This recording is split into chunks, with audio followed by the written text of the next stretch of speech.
Start करते हैं Q. अभी इससे पहले हमने डिस्कस किया था स्टैक, अब नेक्स्ट डेटा स्ट्रक्चर डिस्कस करते हैं क्यू। तो सबसे पहले हम डिस्कस करते हैं ADT, abstract data type ADT of Q, ठीक है ना। क्यू की एडीटी को हम डिस्कस करते हैं। तो सबसे पहले तो उसकी डेफिनेशन को देखते हैं। क्यू की डेफिनेशन क्या होती है, आप ऐसा बोल सकते हैं क्यू जो है वो बोथ साइड से ओपन होती है। जैसे कि ये मान लीजिए क्यू है, तो ये आपका क्यू होगा, ये बोथ साइड से ओपन होगा, ठीक है ना।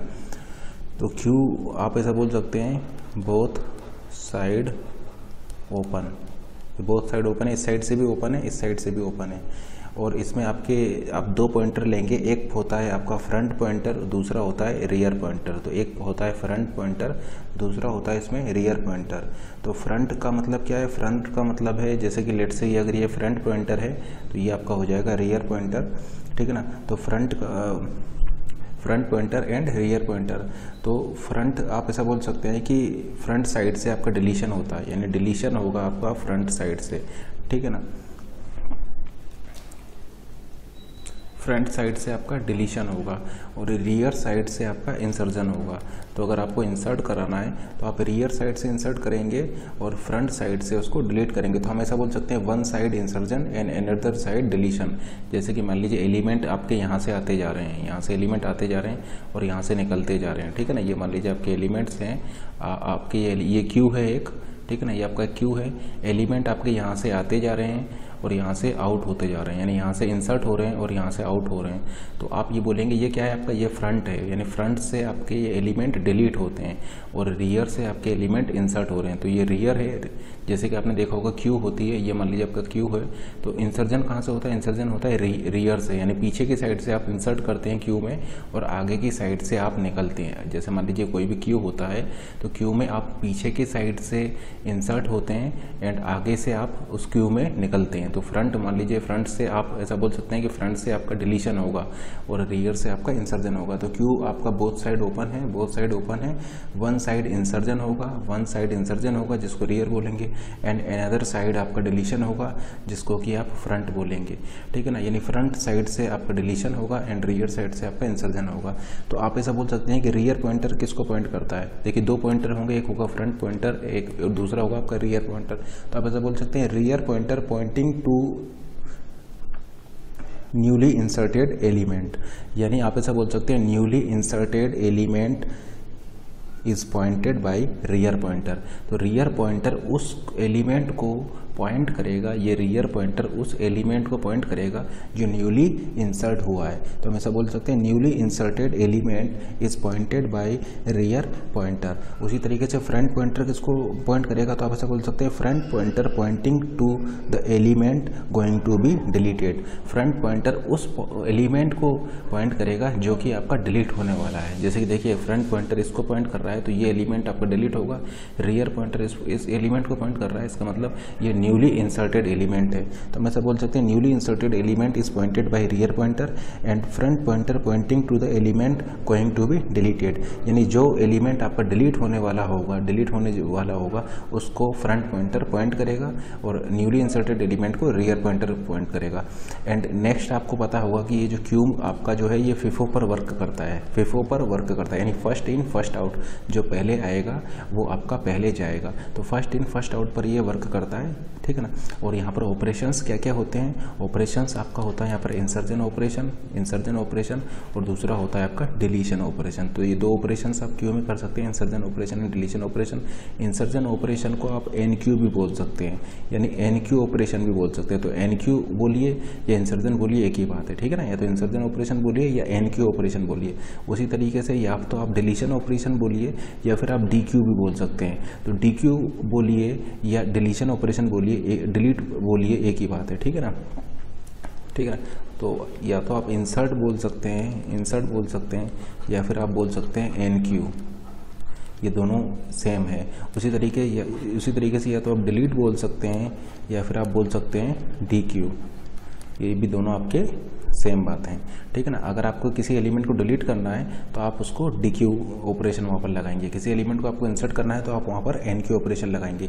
ये DQ को आप थोड़ा ध्यान से देखिए, ये जो DQ जो है इसकी एक दूसरा वर्जन भी होता है जिसको बोलते हैं डबल एंडेड क्यू, ठीक है ना। तो DQ का मतलब एक एलिमेंट को डिलीट करने से भी है और DQ का मतलब डबल एंडेड क्यू भी होता है। तो आप वहाँ पर थोड़ा देख लीजिएगा कि DQ का मतलब आप डिलीशन से ले रहे हैं या DQ का मतलब डबल एंडेड क्यू है। जैसे कि कहीं पर लिखा हो जैसे कि कहीं पर अगर ये लिखा हो क्रिएट DQ, कहीं पर मान लीजिए लिखा हुआ है क्रिएट DQ, तो इसका मतलब क्या है? इसका मतलब ये है कि आप डबल एंडेड क्यू को यहाँ पर क्रिएट कर रहे हैं। तो यहाँ पर DQ का मतलब क्या है? DQ का मतलब है डबल एंडेड क्यू। या कहीं पर लिखा हुआ है सिंपली DQ, तो DQ का मतलब क्या है कि एक एलिमेंट को क्यू से डिलीट करना। तो आप थोड़ा DQ को देख लीजिएगा कि वहाँ पर किस सेंस में लिखा हुआ है, क्योंकि DQ का मतलब क्यू से एक एलिमेंट को डिलीट करना भी है और DQ का मतलब डबल एंडेड क्यू भी है। तो वो आपको मीनिंग से क्लियर हो जाएगा कि वहाँ पर DQ का क्या मतलब है। जैसे कि अगर लिखा होगा क्रिएट DQ, तो इसका मतलब है कि आपको डबल एंडेड क्यू को वहाँ पर क्रिएट करना है। तो ये हो गया आपका abstract data type of Q. अब एक एग्जांपल से इसको देखते हैं। जो आपका क्यू की कैपेसिटी है या क्यू में जो मैक्सिमम एलिमेंट आ सकते हैं वो आपके 5 है, ठीक है ना। क्यू की कैपेसिटी आपका 5 है या 5 मैक्सिमम एलिमेंट उसमें आ सकते हैं। और ये मान लीजिए आपका एक एरे है जिसकी हेल्प से हम यहाँ पर क्यू को इम्प्लीमेंट करने जा रहे हैं, ठीक है ना। 0 1 2 3 एंड 4, तो 0 to 4 आपके यहाँ पर 5 एलिमेंट यहाँ पर आ सकते हैं। अब यहाँ पर 2 पॉइंटर होंगे, एक फ्रंट पॉइंटर होगा और एक रियर पॉइंटर होगा, ठीक है ना। तो आप एक चीज़ का ध्यान रखिए, या तो फ्रंट और रियर पॉइंटर दोनों आउटसाइड होंगे इस क्यू से, या तो फ्रंट और रियर पॉइंटर दोनों आउटसाइड होंगे इस क्यू से, या फ्रंट और रियर पॉइंटर दोनों इनसाइड होंगे क्यू के। इनसाइड होने का मतलब है कि फ्रंट और रियर की पॉइंटर की वैल्यू 0 से 4 के बीच में होना, ठीक है ना। अगर आप ऐसा बोल रहे हैं कि फ्रंट और रियर पॉइंटर इस क्यू के इनसाइड है, इसका मतलब यह है कि फ्रंट और रियर पॉइंटर 0 to 4 के बीच में कहीं पॉइंट कर रहे होंगे। और अगर ये फ्रंट और रियर पॉइंटर आउटसाइड क्यू हैं, तो आप ऐसा बोल सकते हैं कि उस केस में आपका क्यू क्या होगी? एम्प्टी होगी, ठीक है ना। तो हम इसे बोल सकते हैं कि या तो ये फ्रंट और रियर पॉइंटर दोनों आउटसाइड होंगे क्यू के या दोनों इनसाइड होंगे क्यू के, ठीक है ना। तो ऐसा नहीं हो सकता कि एक पॉइंटर क्यू के इनसाइड हो और दूसरा पॉइंटर क्यू के आउटसाइड हो। फॉर एग्जांपल अगर हम यहाँ पर ये लिख देते हैं कि फ्रंट की वैल्यू -1 है और रियर की वैल्यू -1 है, तो इसका मतलब आप ऐसा बोल सकते हैं कि क्यू आपकी क्या होगी? एम्प्टी होगी। आप ऐसा बोल सकते हैं कि इनिशियली फ्रंट की वैल्यू -1 होगी और रियर की वैल्यू -1 होगी, यानी both front and rear pointer will be pointing outside the queue, ठीक है ना। तो either both front and rear are pointing to inside और आउटसाइड। ऐसा नहीं हो सकता कि एक पॉइंटर आपका इनसाइड हो और दूसरा पॉइंटर आपका आउटसाइड हो, या फिर एक पॉइंटर आपका आउटसाइड हो और दूसरा पॉइंटर आपका इनसाइड हो। इस टाइप के सिचुएशन आपके नहीं हो सकते, या तो दोनों पॉइंटर आउटसाइड होंगे या दोनों पॉइंटर आपके इनसाइड होंगे। तो यहाँ पर कि ये केस क्या बताता है? ये केस आपको ये बताता है कि दोनों पॉइंटर आउटसाइड है, इसका मतलब क्यू आपकी क्या है? एम्प्टी है, ठीक है ना। तो अगर क्यू आपकी एम्प्टी होगी तो हम यहाँ पर फ्रंट की वैल्यू -1 कर देंगे और रियर की वैल्यू भी -1 कर देंगे। इन दोनों की वैल्यू सेम टाइम पर -1 होगी। ये दोनों ही सेम टाइम पर आउटसाइड होंगे या सेम टाइम पर इनसाइड होंगे। अब डिलीशन के लिए हम आपको ऑलरेडी बता चुके हैं कि डिलीशन के लिए आप फ्रंट को चेक करेंगे, यानी डिलीशन होगा with respect to front and insertion होगा विद रिस्पेक्ट टू रियर। तो अगर आप किसी एलिमेंट को डिलीट करने जा रहे हैं तो वहाँ पर आप चेक करेंगे कि कहीं फ्रंट की वैल्यू -1 तो नहीं है, क्योंकि अगर फ्रंट की वैल्यू -1 है तो उस टाइम पर रियर की वैल्यू भी -1 होगी, और फ्रंट की वैल्यू -1 होने का मतलब है कि क्यू आपकी एम्प्टी है, तो फिर वहाँ पर आप डिलीट नहीं कर सकते हैं। तो डिलीशन होता है with respect to front and insertion होता है विद रिस्पेक्ट टू रियर। अब इस क्यू, ये जो हमने क्यू लिया है, इस क्यू में हम देखते हैं कि किस तरीके से हम इंसर्ट करेंगे और किस तरीके से हम एलिमेंट्स को डिलीट करेंगे। तो हम यहाँ पर ऑपरेशन परफॉर्म करने जा रहे हैं, इंसर्जन ऑपरेशन हम परफॉर्म करने जा रहे हैं। हमें पहले ही बता चुके हैं कि इंसर्जन ऑपरेशन होता है विद रिस्पेक्ट टू रियर, यानी रियर को हमें देखना है, रियर के रिस्पेक्ट में आपका इंसर्जन होगा। तो लेट से आपका इनिशियली क्या होगा कि फ्रंट और रियर दोनों ही इस क्यू के आउटसाइड पॉइंट कर रहे होंगे, यानी इनिशियली फ्रंट की वैल्यू भी -1 होगी आपकी, इनिशियली फ्रंट की वैल्यू भी आपको -1 होगी और रियर की वैल्यू भी -1 होगी, यानी बोथ पॉइंटर जो है, दोनों पॉइंटर जो है वो आउटसाइड होंगे। फिर लेट से आपने यहाँ पर एक एलिमेंट इंसर्ट किया ए, तो किस तरीके से आप इसको इंसर्ट करेंगे, तो देखिए इंसर्ट आप क्या करना है, ए को इंसर्ट करना है। इंसर्ट किस तरीके से करेंगे, देखिए इंसर्जन होता है विद रिस्पेक्ट टू रियर, यानी रियर से इंसर्जन होगा। तो आपको क्या करना पड़ेगा, सबसे पहले इस रियर को इंक्रीमेंट करना पड़ेगा, क्योंकि रियर किसको पॉइंट करता है, रियर पॉइंट करता है न्यूली इंसर्टेड एलिमेंट को, यानी रियर अभी बाहर पॉइंट कर रहा है। रियर को कहाँ पॉइंट करवाना है आपको, यहाँ पर न्यूली इंसर्टेड एलिमेंट पे पॉइंट कराना है। तो आप यहाँ पर लिखेंगे R++, ठीक है ना। R++ लिखने के बाद में फिर मान लीजिए ये आपका Q है, तो आप लिखेंगे यहाँ पर QR, क्योंकि देखिए आपने R पॉइंटर यानी रियर पॉइंटर को आपने इंक्रीमेंट किया, फिर QR = A आप यहाँ पर लिखेंगे, ठीक है ना। इस तरीके से आप यहाँ पर लिख देंगे। फिर आप एक चीज़ और चेक करेंगे कि इफ़ R = 0, कहीं ऐसा तो नहीं है कि R की वैल्यू 0 हो। अगर R की वैल्यू 0 है, इसका मतलब क्या है, इसका मतलब ये है, देखिए आप इंक्रीमेंट कर चुके हैं, इंक्रीमेंट होने के बाद अगर R की वैल्यू 0 है, इसका मतलब ये है कि जो एलिमेंट आप इंसर्ट कर रहे हैं वो फर्स्ट एलिमेंट है, यानी first element is going to be inserted, ठीक है ना। तो उस केस में आपको क्या करना पड़ेगा, उस केस में आपको इस फ्रंट को भी इस क्यू के अंदर लाना होगा, क्योंकि हम आपको बता चुके हैं कि या तो दोनों पॉइंटर आउटसाइड क्यू होंगे या दोनों पॉइंटर इनसाइड क्यू होंगे। अब चूंकि एक पॉइंटर आपका इनसाइड क्यू आ चुका है, तो आपको दूसरे पॉइंटर को भी इनसाइड क्यू लाना पड़ेगा, तो आपको फ्रंट की वैल्यू भी 0 करना पड़ेगा। इस तरीके से आप एलिमेंट को इंसर्ट कर सकते हैं, ठीक है ना। जैसे मान लीजिए आपको एलिमेंट ए को इंसर्ट करना है, आपको एलिमेंट ए को यहाँ पर इंसर्ट करना है, तो देखिए फ्रंट की वैल्यू -1 रही होगी, रियर की वैल्यू -1 रही होगी। इस एलिमेंट ए को आपको इंसर्ट करना है, तो रियर देखिए यहाँ पर पॉइंट कर रहा है, कहीं यहाँ पर रियर पॉइंट कर रहा है और यहीं पर ही आपका कहीं फ्रंट पॉइंट कर रहा होगा। तो आप क्या करेंगे, रियर की वैल्यू रियर+1 करेंगे, यानी रियर देखिए अब इसको पॉइंट करने लगा है। फिर QR पर आप ए को डाल देंगे, ए को डाल दिए, फिर आप चेक करेंगे कि कहीं ऐसा तो नहीं है कि ये फर्स्ट एलिमेंट हो, जो आप इंसर्ट करने जा रहे हैं वो फर्स्ट एलिमेंट हो, ठीक है ना। क्योंकि देखिए अभी आपका फ्रंट बाहर है, फ्रंट कहाँ पर पॉइंट कर रहा है, बाहर, तो इसको भी अंदर लाना है। तो आप चेक करेंगे कि फर्स्ट एलिमेंट तो नहीं है जो इंसर्ट करने जा रहे हैं। तो कैसे पता लगाएंगे कि ये फर्स्ट एलिमेंट है जो आप इंसर्ट करने जा रहे हैं। अगर ये फर्स्ट एलिमेंट होगा तो फिर वहाँ पर इंक्रीमेंट होने के बाद R की वैल्यू क्या हो जाएगी, 0 हो जाएगी। तो अगर R की वैल्यू 0 है, इसका मतलब आप जो एलिमेंट इंसर्ट किए हैं वो फर्स्ट एलिमेंट होगा इस क्यू के लिए, यानी first element is going to be inserted. In that case आपका फ्रंट बाहर है तो उसको भी आपको अंदर लाना है, तो इसलिए आप फ्रंट की वैल्यू यहाँ पर 0 कर देंगे। तो अब क्या होगा, एट द एंड आपका फ्रंट भी 0 को पॉइंट कर रहा होगा और आपका रियर भी 0 को पॉइंट कर रहा होगा, यानी फ्रंट और रियर दोनों ही आपके इस ए को पॉइंट कर रहे होंगे। रियर क्या बताता है, रियर ये बताता है न्यूली इंसर्टेड एलिमेंट। तो देखिए न्यूली इंसर्टेड एलिमेंट को ये आपका ये बता रहा है। Now rear and front both आपके, रियर एंड फ्रंट दोनों ही आपके इस क्यू के अंदर आ चुके हैं। फिर लेट से आपको बी एलिमेंट को यहाँ पर करना है, तो फिर आप यहाँ पर क्या करेंगे, बी एलिमेंट को इंसर्ट करेंगे। तो इंसर्ट बी, फिर से आप रियर ++ करेंगे, तो रियर की वैल्यू क्या हो जाएगा, ये आपका नया रियर की वैल्यू हो जाएगी। और फिर आप QR पर इस बी को डाल देंगे, तो आपने इस बी एलिमेंट को यहाँ पर डाला। फिर आप फिर से कंडीशन चेक कीजिए, इफ़ रियर = 0। अब देखिए रियर की वैल्यू आपका 0 नहीं है, रियर की वैल्यू इस समय पर क्या है, 1 है। तो आपका ये जो कंडीशन फॉल्स हो जाएगा और ये कोड आपका एग्जीक्यूट नहीं होगा, ठीक है ना। ये कोड आपका कब एग्जीक्यूट होगा, जब रियर की वैल्यू 0 होगी, ठीक है ना। तो रियर की वैल्यू अभी क्या है, इस समय पर 1 है, ठीक है ना। इस तरीके से आप इंसर्ट करते जा रहे हैं। फिर देखिए आपने सी को इंसर्ट कराएंगे, तो फिर ये आपका नया रियर हो जाएगा, क्योंकि इंसर्जन होता है विद रिस्पेक्ट टू रियर। फिर डी को इंसर्ट कराना है, तो फिर रियर ++ किया और यहाँ पर डी इंसर्ट किया। फिर से इंसर्ट कराना है, तो फिर इसको रियर ++ किया और यहाँ पर आपका ई इंसर्ट हो गया। इस समय पर जैसा कि आप देख रहे हैं क्यू क्या हो चुकी है, क्यू आपकी फुल हो चुकी है। अब आप यहाँ पर किसी भी एलिमेंट को इंसर्ट नहीं करा सकते, क्योंकि ये जो क्यू है ये आपका फुल हो चुकी है।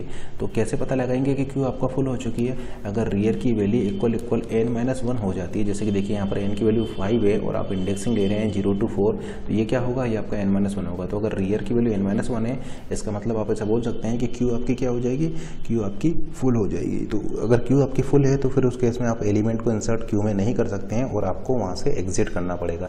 इसका मतलब यहाँ पर आपको ये कंडीशन चेक करनी पड़ेगी, यहाँ पर आपको ये कंडीशन चेक करनी पड़ेगी कि कहीं क्यू आपका फुल तो नहीं है, ठीक है ना। तो अब यहाँ पर तो अब यहाँ पर हम इस क्यू के लिए क्यू में इंसर्ट करने के लिए ये कोड लिखने जा रहे हैं। अब देखिए किस तरीके से लिखेंगे। सबसे पहले तो आप ये चेक करेंगे कि कहीं आपका क्यू फुल तो नहीं है, फिर आप ये चेक करेंगे कि कहीं वो पहला एलिमेंट तो नहीं है जिसको आप इंसर्ट करने जा रहे हैं। इन दो चीज़ों को ध्यान रखते हुए आप इसके लिए कोड लिखेंगे। तो अब हम कोड लिखने जा रहे हैं कि इस क्यू में किसी भी एलिमेंट को आप किस तरीके से इंसर्ट करेंगे।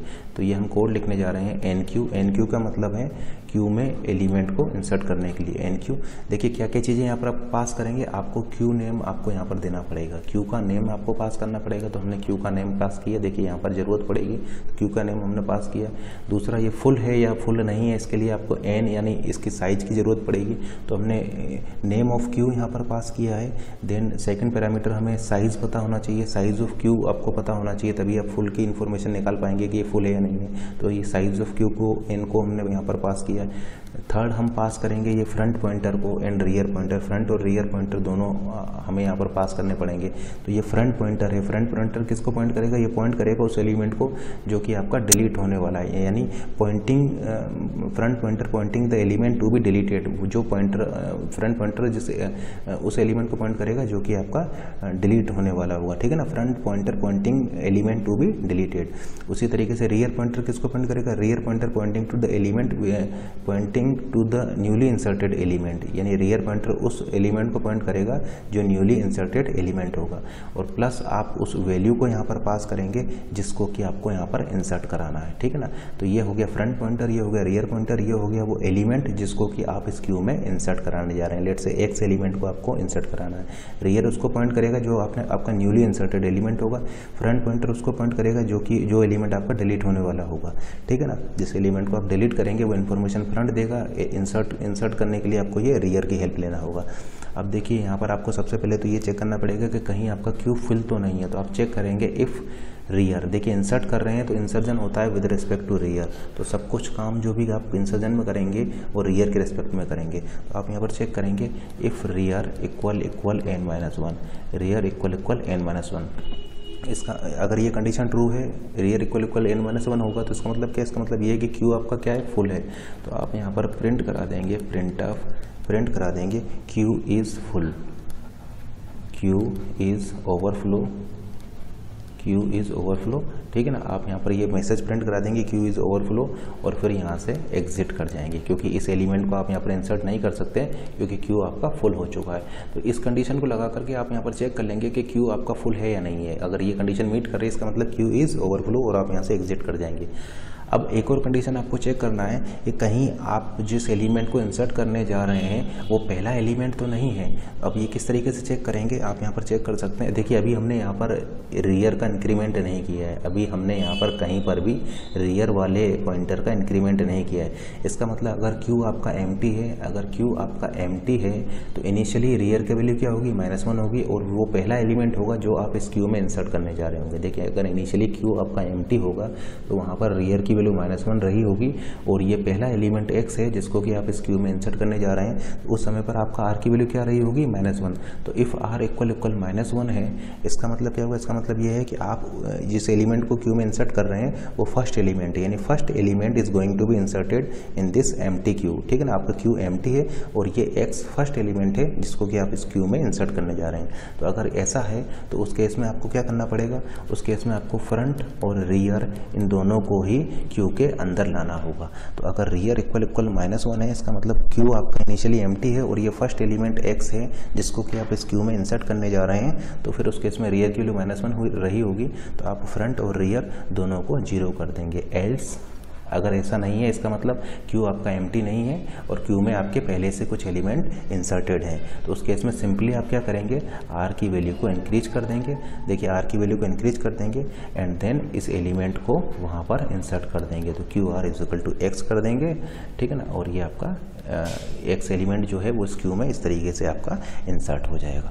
अब देखिए अगर आपका इनिशियली क्यू अगर आपका एम्प्टी है तो देखिए आर की वैल्यू -1 रही होगी। तो देखिए ऑटोमेटिकली हमने यहाँ पर +1 कर दिया। देखिए -1 में अगर आप +1 करेंगे तो क्या आएगा, 0 आएगा। तो अगर वो क्यू एम्प्टी है तो ऑटोमेटिकली ये आपका +1 होकर के 0 हो जा रहा है। लेकिन अगर आप क्यू में अगर आपका मान लीजिए पहले से कोई एलिमेंट इंसर्टेड है तो फिर उस केस में सिंपली आप आर की वैल्यू ++ करके इस तरीके से एलिमेंट को वहाँ पर इंसर्ट कर देंगे। तो ये वो प्रोग्राम है जिसकी हेल्प से आप एलिमेंट x को इस क्यू में इंसर्ट कर सकते हैं।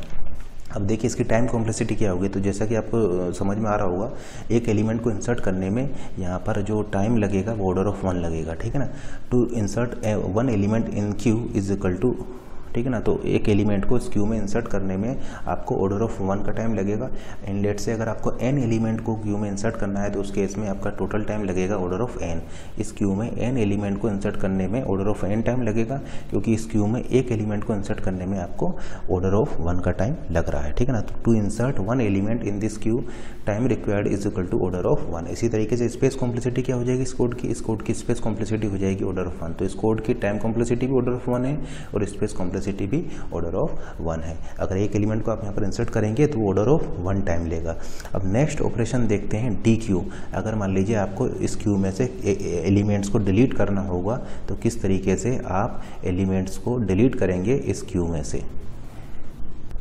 अब देखिए हम ऑलरेडी आपको बता चुके हैं कि जो डिलीशन होता है वो डिलीशन होता है विद रिस्पेक्ट टू फ्रंट, यानी फ्रंट की हेल्प से आप यहाँ पर डिलीट करेंगे, फ्रंट की हेल्प से आप यहाँ पर डिलीट करेंगे।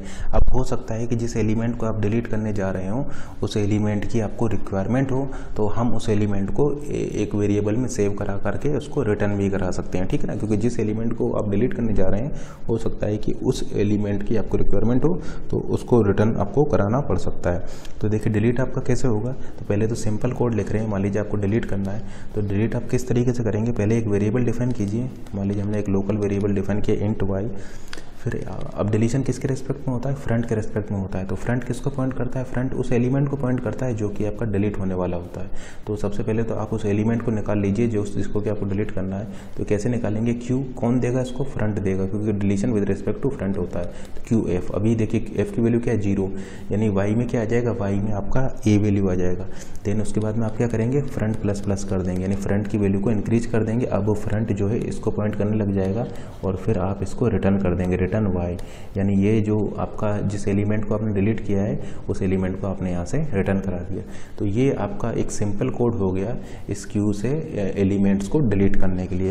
यानी डिलीट करने के लिए आपको क्या करना पड़ेगा, डिलीट करने के लिए आपको इस फ्रंट की वैल्यू को इंक्रीज करना होगा, ठीक है ना। तो एक लोकल वेरिएबल लिया y is equal to Q F लिया, फिर फ्रंट प्लस प्लस किया और फिर इसको आपने रिटर्न करा दिया। उसी तरीके से लेट से अगर इस एलिमेंट को आपको डिलीट करना है तो देखिए ये एलिमेंट आपका डिलीट हो चुका है, ये वाला एलिमेंट को डिलीट करने के लिए फिर से आप फ्रंट प्लस प्लस कर दिए तो ये एलिमेंट भी क्यू से डिलीट हो गया। देखिए प्रैक्टिकली अगर आप देख रहे हैं यहाँ पर तो आपका ये एलिमेंट डिलीट नहीं हो रहा है, लेकिन चूँकि फ्रंट इसको पॉइंट नहीं कर रहा है इसलिए आप ऐसा बोल सकते हैं कि आपका जो है अब ये वाला एलिमेंट आपका डिलीट होगा, ठीक है ना। देखिए डिलीट हमने कहीं नहीं किया है, लेकिन ये है कि चूंकि आपका ये फ्रंट आगे बढ़ गया है, फ्रंट किसको पॉइंट करता है, फ्रंट उस एलिमेंट को पॉइंट करता है जो कि आपका जिसको कि हमें डिलीट करना है, ठीक है ना। तो ए वहीं पर ही है जहां पर पहले था, लेकिन फ्रंट चूंकि बढ़ गया है तो हम ऐसा बोल सकते हैं कि अब नेक्स्ट एलिमेंट जो डिलीट होगा वो बी एलिमेंट डिलीट होगा, ठीक है ना। अब अगर आपको बी को फिर से डिलीट करना है तो फिर फ्रंट कर दीजिए, अब आपका ये बी भी डिलीट हो जाएगा। फिर सी को डिलीट करना है तो फिर से फ्रंट कर दीजिए तो आपका सी भी डिलीट हो जाएगा। और अगर आपको डी को भी डिलीट करना है तो फिर से फ्रंट कर दीजिए तो अब आपका डी भी डिलीट हो जाएगा। अब यहाँ पर फिर से एक चीज़ नोट कीजिए कि जब आपका फ्रंट और रियर इक्वल होंगे तब आपके क्यू में केवल एक ही एलिमेंट होगा। यानी हम ऐसा बोल सकते हैं कि जब भी फ्रंट और रियर दोनों पॉइंटर एक सेम लोकेशन को पॉइंट कर रहे होंगे, इसका मतलब ये है कि वो एलिमेंट उस क्यू का लास्ट एलिमेंट होगा। यानी जैसे कि आप यहाँ पर देख सकते हैं अब इस क्यू में कितने एलिमेंट है, इस क्यू में केवल एक ही एलिमेंट है। तो अगर फ्रंट और रियर दोनों एक ही लोकेशन पर पॉइंट कर रहे हैं इसका मतलब उस क्यू में केवल एक ही एलिमेंट होगा। और अगर मान लीजिए आप इस एलिमेंट को भी डिलीट कर देते हैं, इस एलिमेंट को भी डिलीट कर देते हैं, ठीक है ना। अगर देखिए यहाँ पर फ्रंट और रियर इक्वल है, इसका मतलब क्यू में केवल एक ही एलिमेंट है। और अगर आप उस एलिमेंट को भी डिलीट कर देते हैं तो क्यू क्या हो जाएगी, क्यू आपकी एम्प्टी हो जाएगा। और फिर उस केस में आपको फ्रंट और रियर दोनों को ही क्यू के बाहर लाना पड़ेगा।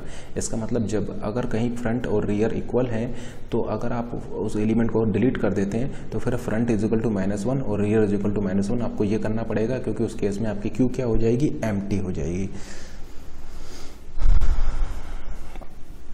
ठीक है ना। जैसे कि मान लीजिए अगर आप ई एलिमेंट को भी डिलीट कर देते हैं, जैसे यहाँ पर देखिए, यहाँ पर क्या है, फ्रंट इक्वल टू रियर है, और अगर आप ई एलिमेंट को भी डिलीट कर देते हैं तो फिर उसको इसमें आपको लिखना होगा फ्रंट इज इक्वल टू -1 और रियर इज इक्वल टू -1, क्योंकि क्यू आपका एम्प्टी हो जाएगा। जो लास्ट एलिमेंट था आपने वो भी यहाँ से डिलीट कर दिया, तो फिर फ्रंट और रियर दोनों को आपको बाहर लाना होगा। देखिए यहाँ पर ये जो हम क्यू की बात कर रहे हैं, इस क्यू का मतलब है लीनियर क्यू। क्यू का मतलब है लीनियर क्यू।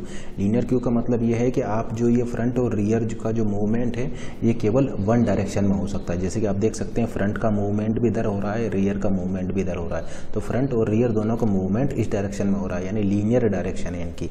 ठीक है ना। तो हमारा क्यू का मतलब होता है लीनियर क्यू। लीनियर क्यू का मतलब है कि movement is done in one way only, यानी केवल इसी तरीके से ही मूवमेंट होगा।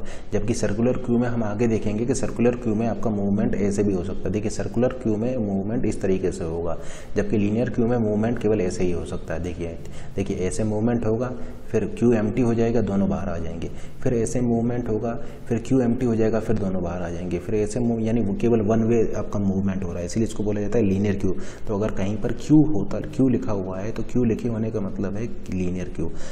ठीक है ना। लेकिन सर्कुलर क्यू में जो मूवमेंट होगा वो कुछ इस टाइप से होगा। ठीक है ना। तो सर्कुलर क्यू में आपका मूवमेंट कुछ इस टाइप से होता है, देखिए ऐसे आपका मूवमेंट होगा, जबकि लीनियर क्यू में वन वे आपका मूव होगा। तो अगर आपकी क्यू जो है वो लीनियर क्यू है, लीनियर क्यू भी इसको बोल सकते हैं या सिंपली क्यू भी बोल सकते हैं। अगर क्यू कहीं पर लिखा हुआ है इसका मतलब है लीनियर क्यू। तो लीनियर क्यू में एक प्रॉपर्टी आपको ऑलवेज सेटिस्फाई रहेगी, वो सेटिस्फाई ये रहेगा कि front is always less than equal to rear. जैसे कि आप देख सकते हैं अगर आप इंसर्ट करते जा रहे हैं तो रियर आपका बढ़ता जाता है, और डिलीट करते हैं तो फ्रंट आपका बढ़ता जाता है, और जब लास्ट एलिमेंट आपका आ जाता है उस पॉइंट पर फ्रंट और रियर इक्वल हो जाते हैं। इसका मतलब फ्रंट हमेशा छोटा होगा रियर से। ठीक है ना। देखिए इंसर्ट करते जा रहे हैं तो रियर बढ़ता जाएगा, रियर बढ़ता जाएगा, रियर बढ़ता जाएगा। ठीक है ना। इंसर्जन में रियर बढ़ रहा है, डिलीशन में फ्रंट बढ़ रहा है, लेकिन आपका ऐसा नहीं हो सकता लीनियर क्यू के केस में कि फ्रंट रियर से आगे निकल जाए, हमेशा फ्रंट रियर से पीछे ही रहेगा। ऐसा क्यों होता है? ऐसा इसलिए होता है कि एलिमेंट को डिलीट तो आप तब करेंगे जब वो इंसर्ट हुआ हो। ठीक है ना। जैसे कि किसी एलिमेंट को आप डिलीट तभी तो कर पाएंगे जब वो इंसर्ट हुआ हो, तो इसीलिए फ्रंट आपका रियर से हमेशा पीछे रहेगा। या मान लीजिए इस तरीके से आप सोच सकते हैं कि आपके पास एक क्यू है, ए आपने इंसर्ट किया, देखिए ये फ्रंट भी यहीं पर ही है, रियर भी यहीं पर ही है। फिर आपने बी को इंसर्ट किया तो ये आपका रियर हो गया। फिर आपने मान लीजिए सी को इंसर्ट किया तो ये आपका नया रियर हो गया। तो आप क्या देख रहे हैं यहाँ पर कि आपका जो फ्रंट है और रियर है वो ऑलवेज इस कंडीशन को सेटिस्फाई कर रहा है। फिर मान लीजिए आपने इसको डिलीट कर दिया तो ये अब आपका फ्रंट हो गया। तो देखिए ये आपका रियर है, ये आपका फ्रंट है, अभी भी ये कंडीशन सेटिस्फाई कर रहा है। फिर मान लीजिए आपने इसको भी डिलीट कर दिया तो फिर आपका ये नया फ्रंट हो जाएगा। तो अब देखिए फ्रंट और रियर क्या हो गए? इक्वल हो गए। इसका मतलब वो लास्ट एलिमेंट है, क्यू का लास्ट एलिमेंट है जिस पर कि फ्रंट और रियर पॉइंट कर रहे हैं। तो जब भी फ्रंट और रियर इक्वल होंगे इसका मतलब वो क्यू का लास्ट एलिमेंट होगा। इसका मतलब हम ऐसा बोल सकते हैं कि लीनियर क्यू के केस में आपका ऑलवेज ये कंडीशन सेटिस्फाई रहेगी। लीनियर क्यों बोला जाता है? क्योंकि यहाँ पर फ्रंट और रियर का मूवमेंट केवल एक ही डायरेक्शन में हो सकता है। तो अब हम डिलीट करने के लिए कोड लिख रहे हैं। तो डी क्यू का मतलब है एक क्यू से एक एलिमेंट को डिलीट करना। तो यहाँ पर क्या क्या चीज़ें हमें ज़रूरत होगी? देखिए क्यू नेम हमें पता होना चाहिए। क्यू नेम के साथ साथ देखिए साइज ऑफ क्यू की हमें यहाँ पर डिलीट करने में कोई ज़रूरत नहीं पड़ेगी। ठीक है ना। क्यू के साइज़ की ज़रूरत नहीं है हमें यहाँ पर एलिमेंट को डिलीट करने के लिए, लेकिन हमें यहाँ पर फ्रंट पॉइंटर की पता होना चाहिए और हमें यहाँ पर रियर पॉइंटर पता होना चाहिए। तो ये इन्फॉर्मेशन हमें पता होना चाहिए अगर हम एक एलिमेंट को क्यू से डिलीट करने जा रहे हैं। अब देखिए हम डिलीट कर रहे हैं, इसका मतलब हो सकता है कि उस एलिमेंट की हमें कोई रिक्वायरमेंट है तो हम उसको ये वाई वेरिएबल में यहाँ पर स्टोर करा लेंगे।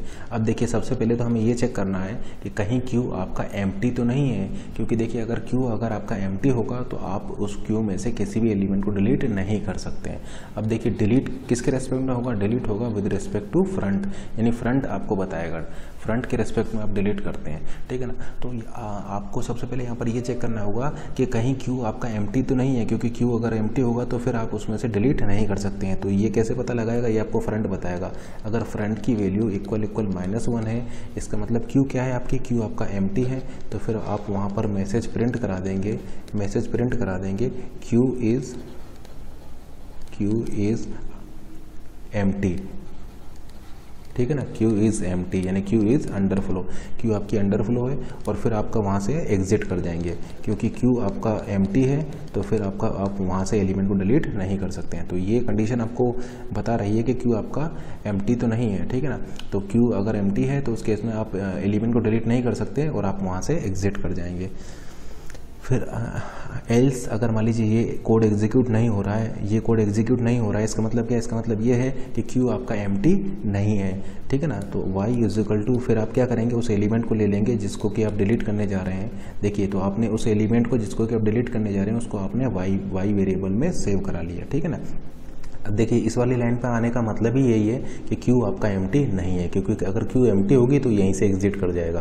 तो यहाँ पर आने का मतलब है कि क्यू आपका एम्प्टी नहीं है, ठीक है ना। तो आप उसको सेव करा लिए इस वाई वेरिएबल में। फिर हम एक कंडीशन और यहाँ पर चेक करेंगे कि कहीं ऐसा तो नहीं है कि जिस एलिमेंट को आप डिलीट कर रहे हैं वो उस क्यू का लास्ट एलिमेंट हो, क्योंकि अगर वो एलिमेंट उस क्यू का लास्ट एलिमेंट है तो उसको डिलीट करने के बाद आपको फ्रंट और रियर दोनों को बाहर लाना होगा, क्योंकि अगर आपने क्यू से लास्ट एलिमेंट को डिलीट कर दिया तो क्यू आपका फिर उस केस में एम्प्टी हो जाएगा। तो आपको इस कंडीशन को भी चेक करना होगा। तो आप यहाँ पर चेक करेंगे इफ़ फ्रंट इक्वल आर, अगर फ्रंट और रियर दोनों इक्वल हैं, इसका क्या मतलब है, इसका मतलब ये है कि वो लास्ट एलिमेंट है जिसको कि आप डिलीट करने जा रहे हैं, तो उसको डिलीट करने के बाद आपकी क्यू एम्प्टी हो जाएगा। हैंस आपको फ्रंट और रियर दोनों को ही इस क्यू के बाहर लाना होगा। हैंस आप यहाँ पर ऐसा बोल सकते हैं कि फ्रंट की वैल्यू भी -1 होगी और रियर की वैल्यू भी आपका -1 होगी। एल्स अगर मान लीजिए यहाँ पर आप आ रहे हैं तो यहाँ पर आने का मतलब ये है कि फ्रंट और रियर इक्वल नहीं होंगे। देखिए, यहाँ पर आने का मतलब ये है कि क्यू आपका एम्प्टी नहीं है, यहाँ पर आने का मतलब ये है कि क्यू एम्प्टी भी नहीं है और फ्रंट और रियर इक्वल भी नहीं है। इसका मतलब क्यू में एक से ज़्यादा एलिमेंट है। तो अगर क्यू में एक से ज़्यादा एलिमेंट है तो फिर आप इजीली फ्रंट को ++ कर दीजिए, फ्रंट की वैल्यू को एक से इंक्रीज कर दीजिए और फिर इस वाई को आप यहाँ पर रिटर्न कर दीजिए। तो ये कोड हो जाएगा क्यू से एलिमेंट्स को डिलीट करने के लिए, ठीक है ना। तो ये कोड हो गया आपका क्यू से एक एलिमेंट को डिलीट करने के लिए, जहाँ पर कि ये कंडीशन आपको ये बताएगा कि कहीं वो लास्ट एलिमेंट तो नहीं है जिसको कि आप डिलीट करने जा रहे हैं। अगर लास्ट एलिमेंट है तो फिर आपको फ्रंट और रियर दोनों को बाहर करना होगा। एल्स पार्ट आपका कब एग्जीक्यूट होगा, एल्स पार्ट आपका ये वाला पार्ट आपका तब एग्जीक्यूट होगा जब क्यू में एक से ज़्यादा एलिमेंट होंगे, ठीक है ना।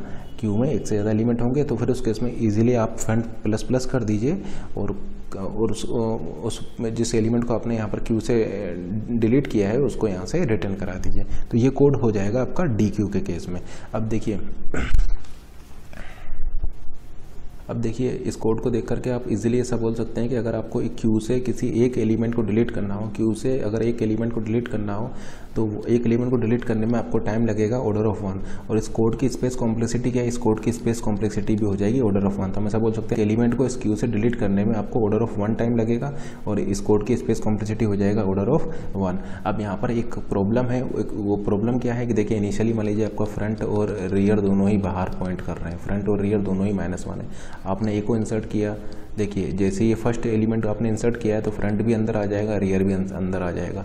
फिर आपने बी को इंसर्ट किया तो ये आपका आर हो जाएगा, सी को इंसर्ट किया तो ये आपका आर हो जाएगा, डी को इंसर्ट किया तो ये आपका आर हो जाएगा, ई को इंसर्ट किया तो फिर ये आपका नया वाला आर हो जाएगा। क्यू आपका क्या हो गया, क्यू आपका फुल हो गया क्योंकि आर इक्वल n-1 हो चुका है तो क्यू आपका फुल हो गया। फिर मान लीजिए आपने इस एलिमेंट ए को डिलीट कर दिया तो आपका फ्रंट ++ होगा, देखिए फ्रंट ++ होगा तो आपका नया फ्रंट अब आपका ये हो जाएगा। फिर मान लीजिए आपने बी को भी डिलीट कर दिया तो आपका फ्रंट किसको पॉइंट करने लग जाएगा, फ्रंट अब आपका इसको पॉइंट करने लग जाएगा। तो नया फ्रंट आपका ये हो जाएगा और रियर आपका है ये। अब देखिए, अब मान लीजिए अगर आपको यहाँ पर किसी एलिमेंट एच को इंसर्ट कराना है तो आप इस लीनियर क्यू में इस एलिमेंट एच को इंसर्ट नहीं करा सकते हैं, क्योंकि जब अगर आप इसको इंसर्ट करने जाएंगे तो ये क्या मैसेज देगा क्यू इज़ फुल। तो ये आपका लीनियर क्यू का डिसएडवांटेज है, क्योंकि लीनियर क्यू में चूँकि एफ और आर दोनों ही वन वे आपके मूव कर सकते हैं। इसका मतलब ये है कि अगर एक बार क्यू आपका फुल हो गया और फिर उसमें स्पेस भी है तब भी आप न्यू एलिमेंट को उसमें इंसर्ट नहीं करा सकते, ठीक है ना। जैसे कि आप देख सकते हैं कि आपने ये 2 एलिमेंट यहाँ पर डिलीट कर दिए हैं तो यहाँ पर ये स्पेस क्रिएट हो गया है, लेकिन उसके बावजूद आपको अगर किसी एलिमेंट को आप इसमें इंसर्ट कराएंगे तो मैसेज क्या देगा, ये मैसेज देगा कि क्यू इज़ फुल, क्योंकि आर की वैल्यू आपका n-1 है। जबकि आप क्या देख रहे हैं कि देखिए फ्रंट आपका इसको पॉइंट कर रहा है, ये फ्रंट इसको पॉइंट कर रहा होगा, रियर इसको पॉइंट कर रहा होगा और ये 2 स्पेस आपका खाली है, लेकिन फिर भी लीनियर क्यू में आपको ये क्या देगा, ये मैसेज देगा जाएगा क्यू इज़ ओवरफ्लो, जबकि क्यू आपका क्यू में अभी भी स्पेस खाली है। तो ये लीनियर क्यू का डिसएडवांटेज है। तो इसको रिमूव करने के लिए फिर हम यहाँ पर सर्कुलर क्यू को यूज़ करते हैं। तो सर्कुलर क्यू में क्या करते हैं कि ये जो फ्रंट और रियर जो इसका की डायरेक्शन केवल इसी साइड हो सकता था, देखिए लीनियर क्यू में क्या होता है, ये लीनियर क्यू में ये कंडीशन आपको ऑलवेज सेटिस्फाई करता है। तो आप क्या कीजिए, इस सर्कुलर क्यू में क्या करेंगे, इसकी डायरेक्शन को बोथ साइड कर देंगे, यानी ये टू वे हो जाएगा, यानी रियर का आप यहाँ से लेकर के डायरेक्ट फिर यहाँ पर भी ला सकते हैं, ठीक है ना। तो सर्कुलर क्यू में क्या हो जाएगा, सर्कुलर क्यू में इस रियर को आप यहाँ से मूव करके यहाँ पर ले आएंगे। अब ये तो लीनियर क्यू था, तो लीनियर क्यू में आपका मूवमेंट केवल वन साइड हो सकता है। तो इस प्रॉब्लम को अगर आपको सॉल्व करना है तो फिर उस केस में आपको सर्कुलर क्यू यूज करना होगा। और सर्कुलर क्यू में क्या होगा कि ये रियर जो है फिर ये ऐसे मूव करके आपका जीरो पर आ जाएगा, ठीक है ना। ये इस टाइप से मूव करके आपका रियर जो है वो यहाँ पर आ सकता है। तो फिर उसमें आप इसको यहाँ पर इस एलिमेंट को इंसर्ट कर सकते हैं, ठीक है ना, क्योंकि फिर आपका यहाँ पर सर्कुलर क्यू के केस में फिर आपका ये रिस्ट्रिक्शन भी नहीं रहेगा, ठीक है ना, क्योंकि सर्कुलर क्यू में बोथ साइड से आपका मूवमेंट पॉसिबल है। तो फिर ये ऐसा होल्ड करे ये ज़रूरी नहीं है, ठीक है ना। तो आपने क्या देखा कि लीनियर क्यू का डिसएडवांटेज क्या था, लीनियर क्यू का डिसएडवांटेज ये है कि क्यू आपका ओवरफ्लो मैसेज दे रहा है, जबकि एक्चुअली में उसमें क्यू में कुछ स्पेस अभी भी खाली है, ठीक है ना। जैसे कि इस केस में देखिए रियर अगर आपका यहाँ पर पहुँच गया और फ्रंट आपका लेट से यहाँ पर है, तो क्यू में स्पेस खाली है, लेकिन फिर भी आप इस क्यू में एलिमेंट को इंसर्ट नहीं कर सकते। इसीलिए हम यहाँ पर फिर सर्कुलर क्यू को डिस्कस कर रहे हैं, जो कि इस प्रॉब्लम को सॉल्व करता है। सॉल्व कैसे करेगा कि सर्कुलर क्यू में आप डायरेक्टली इस रियर पॉइंटर को यहाँ से इस जीरो पर ला सकते हैं, क्योंकि देखिए लीनियर क्यू में आप केवल एक ही डायरेक्शन में जा सकते हैं। But in circular queue after reaching this maximum point we can go to this first point as shown in this figure. तो देखिए ये सर्कुलर क्यू किस तरीके से वर्क करेगा। मान लीजिए ये आपका 0 है, 1 2 3 एंड लेट से ये है आपका 4, ठीक है ना। और मान लीजिए ये आपका है फ्रंट और ये है मान लीजिए आपका रियर। इनिशियली फ्रंट और रियर दोनों की वैल्यू है आपका -1, ठीक है ना। फ्रंट और रियर दोनों की वैल्यू है आपका -1। अब देखिए आपने एक एलिमेंट ए इंसर्ट किया है, तो देखिए फ्रंट और रियर दोनों ही इसको पॉइंट कर रहे होंगे, फ्रंट और रियर दोनों इसको पॉइंट करेंगे। फिर आपने एक एलिमेंट बी को इंसर्ट किया, ये रियर इसको पॉइंट कर रहा होगा। फिर आपने एक एलिमेंट सी को इंसर्ट किया, ये रियर को पॉइंट कर रहा होगा, रियर इसको पॉइंट करने लग जाएगा। यानी अभी आपका कंडीशन क्या सेटिस्फाई कर रही है, कंडीशन ये वाली सेटिस्फाई कर रही है कि front is less than equal to R, ठीक है ना। फिर मान लीजिए आपने डी को इंसर्ट किया, तो ये रियर आपका ये हो जाएगा। फिर मान लीजिए आपने ई को इंसर्ट किया, तो आपका रियर ये हो जाएगा। अब आप जैसा कि यहाँ पर देख पा रहे हैं, अगर फ्रंट आपका 0 है, फ्रंट आपका 0 है और रियर आपका n-1 है, तो उस केस में आप ऐसा बोल सकते हैं कि Q आपका क्या है, फुल है, Q आपका फुल है। यानी फ्रंट अगर आपका 0 है और रियर आपका n-1 है, तो Q आपका क्या हो जाएगा, फुल हो जाएगा, ठीक है ना। और वहाँ पर आपका ये वाली कंडीशन सेटिस्फाई कर रही होगी, f is less than equal to r, ठीक है ना। तो फ्रंट 0 है, रियर n-1 है, तो Q आपका क्या हो जाएगा, फुल हो जाएगा। लेकिन लेट से अगर आप इस एलिमेंट को डिलीट कर देते हैं, इस एलिमेंट को डिलीट कर देंगे, तो अब फ्रंट जो है वो इसको पॉइंट करने लग जाएगा। फिर मान लीजिए आपने इस वाले एलिमेंट को भी डिलीट कर दिया, तो जो फ्रंट है वो अब आपका इसको पॉइंट करने लग जाएगा। यानी ये फ्रंट इसको पॉइंट कर रहा है और रियर इसको पॉइंट कर रहा है। अब मान लीजिए आपको किसी एलिमेंट एफ को इंसर्ट कराना है, तो एफ को इंसर्ट कराना है तो सर्कुलर क्यू में क्या कर सकते हैं कि आप डायरेक्टली यहाँ पर भी आ सकते हैं। तो फिर आपका रियर जो है यहाँ से आपका यहाँ पर आ जाएगा। तो ये देखिए ये रियर जो है आपका यहाँ पर आ जाएगा और वो जो एलिमेंट जो आप इंसर्ट करा रहे हैं वो आपका यहाँ पर इंसर्ट हो जाएगा। अब इस केस में आप क्या देख रहे हैं, इस केस में ये देख रहे हैं कि आर की वैल्यू लेस देन एफ हो गया, यानी ये कंडीशन अब यहाँ पर आपका होल्ड नहीं कर रही है। तो in case of circular queue F less than R भी हो सकता है, R is less than F भी हो सकता है, या F is equal to R भी हो सकता है। तो सर्कुलर क्यू के केस में ये तीनों ही केसेस पॉसिबल है। एफ आर से छोटा भी हो सकता है, आर एफ से छोटा हो सकता है, ये दोनों इक्वल हो। तो देखिए अगर ये आर जो है, अगर आपको एक एलिमेंट एफ इंसर्ट कराना है, तो ये आर जो है ये सर्कुलर वे में घूम करके यहाँ पर आ जाएगा। अब इस केस में देखिए कि R is less than F हो गया है, ठीक है ना। फिर मान लीजिए आपको एक एलिमेंट जी को इंसर्ट कराना है, तो मान लीजिए आपने इस एलिमेंट जी को इंसर्ट करा दिया, तो अब आर जो है वो इसको पॉइंट करने लग जाएगा, ठीक है ना। आर जो है इसीलिए अब देखिए अब आर इसको पॉइंट करा रहा है और एफ जो है इसको पॉइंट करा रहा है। अगेन आप ऐसा बोल सकते हैं कि क्यू क्या हो गई, आपकी क्यू फुल हो गई, क्योंकि देखिए फ्रंट इसको पॉइंट कर रहा है और रियर इसको पॉइंट कर रहा है, ठीक है ना। और आपका जो है क्यू क्या हो गई, फुल हो गई। तो इस केस में आप कैसे बोलेंगे कि सर्कुलर क्यू आपकी फुल हो चुकी है? आप ऐसा बोल सकते हैं कि जब भी आपका फ्रंट और रियर साइड बाई साइड हो, जब भी आपका फ्रंट और रियर साइड बाई साइड हो और ये वाली कंडीशन ट्रू हो, तो आप ऐसा बोल सकते हैं कि आपकी सर्कुलर क्यू फुल हो चुकी है। देखिए, या तो ये कंडीशन सेटिस्फाइड हो और एफ 0 हो और आर n - 1 हो तो क्यू आपका फुल होगा, या फिर फ्रंट और रियर साइड बाई साइड हो और रियर फ्रंट से छोटा हो, उस केस में भी आप ऐसा बोल सकते हैं कि सर्कुलर क्यू आपकी फुल हो गई है। या इन दोनों कंडीशन को आप मिक्स कर दें तो आप ऐसा बोल सकते हैं कि अगर रियर +1, देखिए रियर +1 आपका फ्रंट हो जाए, जैसे कि देखिए रियर क्या है, रियर इस केस में 1 है, तो 1 + 1 आपका क्या हो जाएगा, 2 हो जाएगा, जो कि फ्रंट है। तो अगर रियर +1 आपका फ्रंट हो जाए या रियर = फ्रंट -1 हो जाए, रियर = फ्रंट -1 हो जाए, तो उस केस में भी आप ऐसा बोल सकते हैं कि आपकी सर्कुलर क्यू क्या है, फुल हो गई है। तो सर्कुलर क्यू फुल होने के लिए दो कंडीशन आप चेक करेंगे, फर्स्ट कंडीशन ये हो जाएगा और सेकंड कंडीशन ये हो जाएगा, ठीक है ना। और सर्कुलर क्यू के केस में आपका ऐसा भी हो सकता है, ये भी हो सकता है और ये भी केस वहाँ पर पॉसिबल है। लेकिन सर्कुलर क्यू फुल होने का मतलब ये है कि उस क्यू में एक भी स्पेस अब नहीं होगा, ठीक है ना। अब जैसे कि देखिए सर्कुलर क्यू आपका फुल हो चुका है, तो आप जैसा कि देख पा रहे हैं यहाँ पर एक भी सेल आपका खाली नहीं है।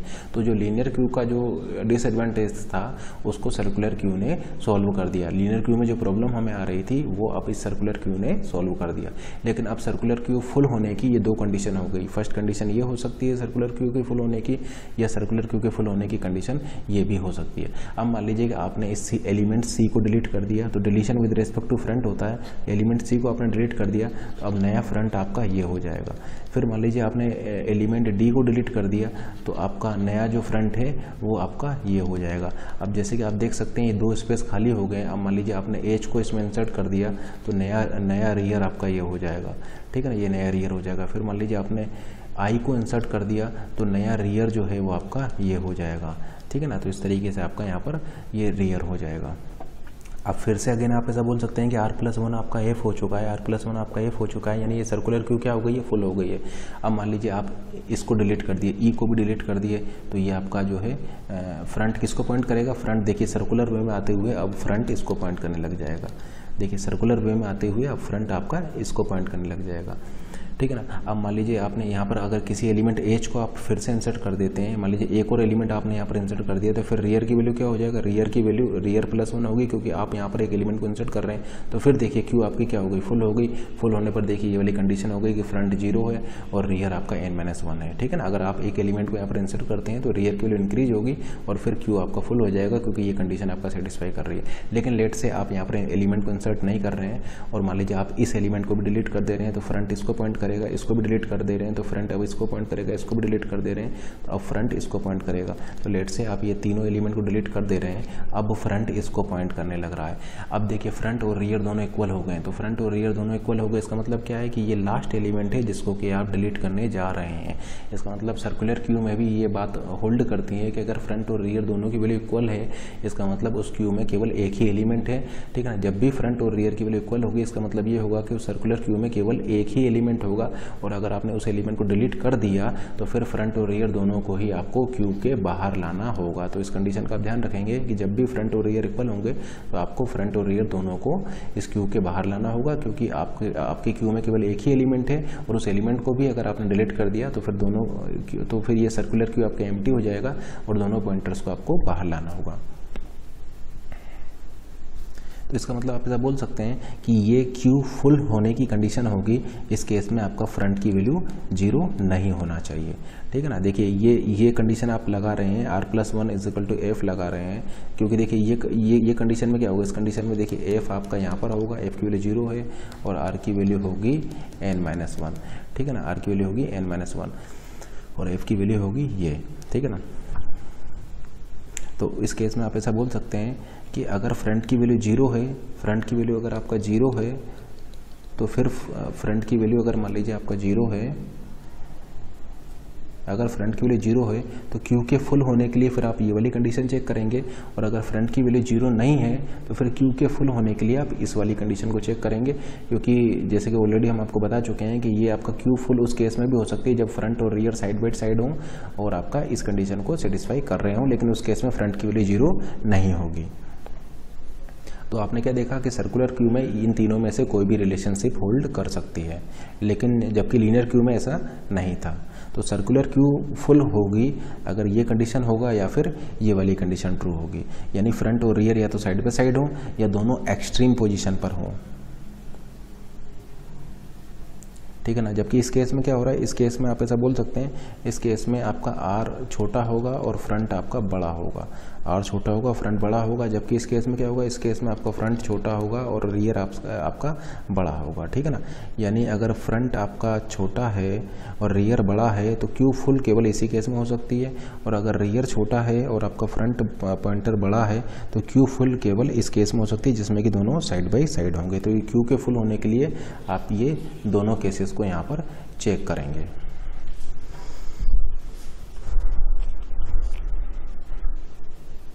और सर्कुलर क्यू में जो फ्रंट और रियर है इसका जो मूवमेंट है वो केवल दोनों डायरेक्शन में हो सकता है। जैसे कि आप देख सकते हैं फ्रंट और रियर दोनों डायरेक्शन में होने की वजह से ही यहाँ पर ये तीनों केस पॉसिबल है, ठीक है ना। फ्रंट और रियर का मूवमेंट दोनों डायरेक्शन में होने की वजह से ही यहाँ पर ये तीनों केस पॉसिबल है।